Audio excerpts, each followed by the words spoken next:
Oh, okay. So let's join one. If you don't know, a game jam is an event where a bunch of developers come together to make a game in a really short time. For this one, called Mini Jam, I had only 72 hours. The most important part of game development is coming up with the idea. This time, the theme was papercraft, so I didn't have that many options. At first, I wanted to make a game where you just throw a paper plane, but then I decided to go with a 2D platformer where you can change shapes to escape from an office. I had done something similar before for GMTK 2024, so I thought it would be much simpler, but I was very wrong. My game idea wasn't too hard, so I quickly got to work. I created a Unity project, and from the beginning, I had two errors. A really fun way to start a game. I started by making the player's sprite, along with a few more. I really enjoy doing the art first, and then moving on to the rest. I made a simple movement and shape-changing script. I also added a feature where, when you're half paper, you can't see much. Then I created this cool thing that shows which shape you unlocked and the stones that unlocks new shapes.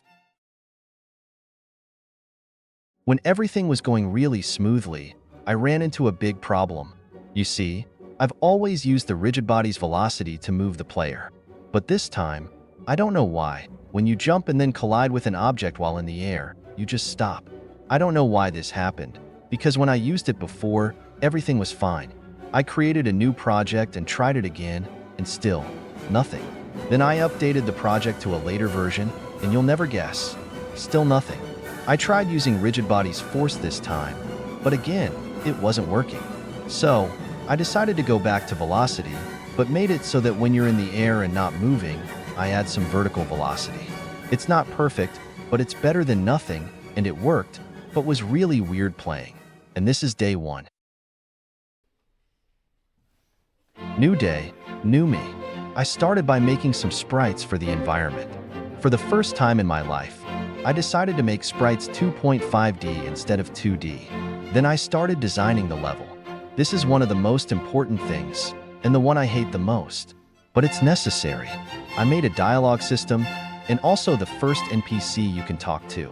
I also made this bad boy, who can just walk from left to right. I made some water, and I started making some music, and that was my entire second day. And finally, the last day. I wasn't in a rush, but I couldn't just lay in bed and watch TikTok like I do every day. So I started by making some signs and also added checkpoints. Then I added the second NPC and also a paper shredder. It doesn't do anything, but I thought it might be a fun little Easter egg. I also made a stapler, which not only moves but jumps. Then I made a menu, drew the background, made the secret end screen, and the whole game was ready. I made the itch page and submitted it. Yeah, the game is done. Am I proud of it? Not really. Could I make it better? Absolutely. Some players were confused about the movement and thought that not being able to walk on the ground as the boat was a bug. It could have been made clearer.